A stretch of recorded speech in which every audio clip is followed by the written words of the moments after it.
तज्जिया लेंगे। Major general retired Zahid Mahmood ने हमें एक बार फिर ज्वाइन किया है। क्या समझते हैं जाहिद साहब, अमरीकी सदर डोनाल्ड ट्रंप का भी रद्द अमल आया है, पूरी सूरत हाल से यकीनन आप वाकिफ हैं। अब अमरीकी सदर ये कह रहे हैं कि अमन का मौका है और दोनों ममालिक को वो इनकरेज करेंगे। वो ये कह रहे हैं कि ईरान अब इस हमले के बाद अमन की तरफ बढ़ सकता है। इसराइल से भी उन्होंने कहा है कि वो यही कहेंगे, दुनिया में अब अमन का मौका है। किस तरह इवेल्युएट करेंगे इसे? जी, बिस्मिल्लाहिर्रहमानिर्रहीम। Thank you very much for the invite. देखिए, प्रेसिडेंट ट्रंप, पहले तो I am keeping my fingers cross जी। इस वक्त जो प्रेसिडेंट ट्रंप जिस तरीके से इस सिचुएशन को डील कर रहे हैं, एक तो पहली बात है कि इवॉल्विंग सिचुएशन है, ये किसी वक्त भी चेंज हो सकती है जी। और इतनी अनप्रेडिक्टेबिलिटी हमने अपनी जिंदगी में बहुत सी वॉर्स की एग्जीक्यूशन देखी है, बहुत सी एप्लीकेशन देखी है।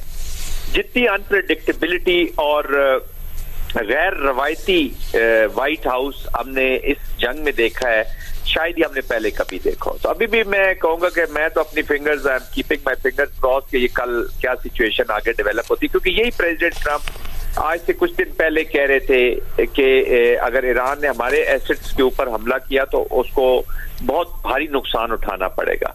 और आज वो कह रहे हैं कि ईरान ने एक सिंबॉलिक अटैक किया है, और ये जब कासिम सुलेमानी भी मारे गए थे तो उस वक्त भी इसी तरह का एक सिंबॉलिक अटैक किया था जिसपे नुकसान नहीं हुआ, तो हम इसको इग्नोर कर रहे हैं। It is a very positive thing. मैं फंडामेंटल जो एस्पेक्ट है इस चीज का वो तो बहुत पॉजिटिव है। जितने जल्दी यहाँ पे अमन होगा उतना फायदा पाकिस्तान को और इस रीजन को होगा जी। मैं एज अ पाकिस्तानी ये कहूंगा कि मैं तो हर चीज को अपने एंगल से पहले देखना चाहूंगा कि इसकी वॉर की एक्सटेंशन का, एस्केलेशन पे ऊपर जाने का, ईरान के नॉन न्यूक्लियर होने का या ईरान के न्यूक्लियर होने का मेरे मुल्क के ऊपर क्या इम्पैक्ट आता है।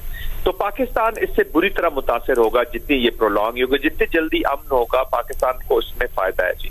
But anyways, this is a very positive sign जो अभी स्टेटमेंट्स आ रही हैं। इजराइल से भी हम सुन रहे हैं कि स्टेटमेंट्स आ रही है। वहां पे भी स्ट्रेस है, लोगों के अंदर स्ट्रेस है, वो टनल्स में बैठे हुए हैं, एक कॉन्स्टेंटली एक वॉर लाइक सिचुएशन है। बहुत से लोग फ्ली करके चले गए, इजराइल छोड़ गए, उनकी जॉब्स हैं, फैमिलीज हैं, सिस्टम्स हैं, तो वो भी अंडर स्ट्रेस है। वो ये नहीं मैं कह रहा कि वो या हमें नहीं समझ लेना चाहिए कि इजराइल बड़े फायदे में रह रहे। बट आज जो स्ट्रेटेजिक फिनेस लगाई है जी ईरान ने, ये जो इन्होंने अटैक्स किए, आई think this is a brilliant एक मूव उन्होंने किया अपनी तरफ से कि उन्होंने पूरे खित्ते के जो मालिक है उनको एक मैसेज कन्वे किया है कि if I am going down तो I will take all of you down, इसलिए कोशिश करें कि ये जल्द अमन हो जाए। मैं तो इसको एक इसका पहलू ये भी है जी। और दूसरा पहलू ये है कि देखिए अभी एग्जॉस्ट हो रही हैं, ऑप्शंस एग्जॉस्ट हो रही हैं, और एक परमानेंट जो रीजन है वो एक कॉन्फ्लिक्ट में रह रहा है। अमेरिका बाहर बैठा हुआ है और प्रेसिडेंट ट्रंप जो है इस अनप्रेडिक्टेबिलिटी के साथ जब आप वॉर में इस तरह के लीडरशिप लीड कर रही हो तो उसके कॉन्सिक्वेंसेस बड़े नुकसानदेह भी हो सकते हैं। तो लेट्स सी जी अभी किस तरफ ये डेवलपमेंट होती है, लेकिन अगर ये अमन की तरफ जाती है तो आई थिंक सबकी इसमें जीत है और ह्यूमैनिटी की सबसे बड़ी जीत होगी। क्योंकि वॉर ने अब एक जो नया डायनामिक्स उठा लिया ना, ये जो inflicting pain on to the enemy and bearing pain, ये अब सिविलियन जो टारगेट्स हैं, कैजुअलिटीज हैं, वो ज्यादा होती हैं as compared to the military. तो I think this is extremely dangerous tendency, एक ट्रेंड शुरू हो गया है। हम तमाम जंगों में ये देखते हैं और अभी इस जंग में भी हमने देखा कि सिविलियंस की जो शहादतें हैं वो ज्यादा होती हैं as compared to the military. तो देखें जी अब किस तरफ ये रुख अख्तियार करता है। बहरहाल 24 to 36 आवर्स जो नेक्स्ट है वो दीज आर इम्पोर्टेंट, क्योंकि अभी रशिया का भी आज चक्कर लगाया है जो फॉरेन मिनिस्टर गए हैं ईरान के, तो I am sure he must have brought something from there. वो भी एक दो दिनों में सामने आ जाएंगी चीजें। जनरल साहब, ये भी आपको बताते चलें कि ईरानी सदर मसूद पज़ेश्कियान की जानिब से भी रद्द-ए-अमल आया था जिसमें उन्होंने कहा कि ये जंग हमने नहीं शुरू की, और लेकिन अगर हम पर हमला किया जाता है तो हर तरह की जारहियत का हम जवाब देंगे। तो आप समझते हैं कि अब चूंकि ईरान जवाब दे चुका है और अमरीकी सदर का भी बयान सामने आया है और अमरीकी मीडिया में भी ये खबरें चल रही हैं कि अमरीकी सदर का मजीद कोई हमला या जवाब देने का इरादा नहीं है, तो अब सूरत हाल कंट्रोल में होती हुई नजर आ रही है? क्या जंग अब खत्म होने की तरफ जा रही है? देखिए फेज 1 जंग का शुरू होता है इजरायली एग्रेशन ऑन ईरान, और उसका फेज 1 का जवाब उन्होंने टेल अवीव और Haifa first time in the history new normal set किया ईरान ने जी, और अनएक्सपेक्टेडली ईरान ने बहुत अच्छा रिस्पॉन्स जितनी उसकी कैपेसिटी कैपेबिलिटी थी, वो अलग एक डिबेट है कि उसने अपनी capacity capability in all domains और ऑल स्पेक्ट्रम्स ऑफ वॉर के मुताबिक नहीं की हुई थी।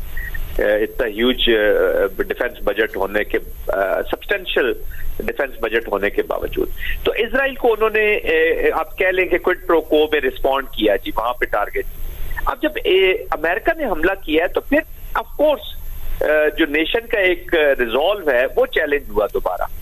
अब इन्होंने अमेरिका ने कोई एसेट को वापस लेना था ताकि ये विन विन सिचुएशन या कह ले एस्केलेशन लेटर पे कम से कम ये शो कर सके कि जी हमने इनके टारगेट को, चाहे वो सिंबॉलिक ही है, अभी ये जो कतर वाला आप इसको सिंबॉलिक भी कह सकते हैं कि अगर पेशगी इतला दे दी गई थी और उसके बाद किया गया है, तो आई थिंक आपने ये अपनी विल जरूर शो की है कि चाहे अमेरिका हो चाहे कोई और मुल्क हो, हम अपनी डिफाइंस देखिए ना, इनकी जो आइडियोलॉजी है, जो रेवोल्यूशनरी आइडियोलॉजी है, और वहां का जो सेक्टेरियन जो एक सामने हम चेहरा देखते हैं या जो भी कॉन्सेप्ट्स हैं, तो उसमें डिफाइंस हुसैनियत से जो वो ड्रॉ करते हैं उसका दिखाना उनका बड़ा जरूरी है। 5000 साल की हिस्ट्री वाला मुल्क है जी Iran, is not an ordinary. तो अब कोई इतना बड़ा उन्होंने नुकसान नहीं किया, लेकिन वॉर में कुछ चीजें वेट से नहीं देखी जाती है, उसका नुकसानात को नहीं गिना जाता, उसके इम्पैक्ट को गिना जाता है। और वो इम्पैक्ट यही होता है कि जी आपने अमेरिकन टारगेट्स को भी हिट करने का फैसला किया है, यानी कि आप अपने से बड़े एनिमी को जो आप वॉर में जिस कंडीशन में उसके बावजूद उसको अगर टेक ऑन कर रहे हैं तो आपने एक सिंबॉलिक करके, तो I think this is a win win situation as of now. सुबह आप कैसे अनफोल्ड होती है, क्योंकि इजराइल की आदत है, कोई स्पॉइलर है, वो इतने जल्दी इनको निकलने नहीं देगा, वो कोई ना कोई और जरूर एक एफर्ट करेगा, क्योंकि अगर इस वक्त वॉर से निकल जाते हैं तो Netanyahu is gone, he is otherwise. जंग जिस नोट में भी खत्म हो पॉलिटिकली, जिसके लिए उसने इतना लोगों के कत्ल आम किया, इतना खून किया, इतने जेनोसाइडल एक्शन किए, पॉलिटिकली ही इज गॉन, ये मैं आज आपको बता रहा हूँ जी। तो अभी वो चाहेगा कि ये कॉन्फ्लिक्ट रहे और एक पॉलिसी कैप्चुलेशन हो ईरान के ऊपर जी, कि वो न्यूक्लियर का बिल्कुल रख ही नहीं सकता, चाहे सिविल यूज हो या मिलिट्री यूज हो, इट इज नॉट अलाउड। तो लेकिन अभी जो इस वक्त की जो सिचुएशन है, इसमें जो चीजें सामने नजर आ रही है, मेरे ख्याल में डीएस्केलेशन की तरफ जाया जा सकता है। This is the best opportunity. अब यूरोप और वेस्ट को भी चाहिए और अरब कंट्रीज को खास तौर पर चाहिए कि वो एक अपना रोल इफेक्टिवली अदा करे, और कंट्रीज लाइक पाकिस्तान भी अपना रोल अदा करे। सही। जनरल साहब, इसी दौरान ये अपडेट आई है कि बरतानिया की जानिब से भी अपने शहरियों को शेल्टर्स में जाने की जो हिदायत दी गई थी वो अब वापस ले ली गई है, इसलिए लग रहा है कि शायद सूरत हाल अब कंट्रोल में है।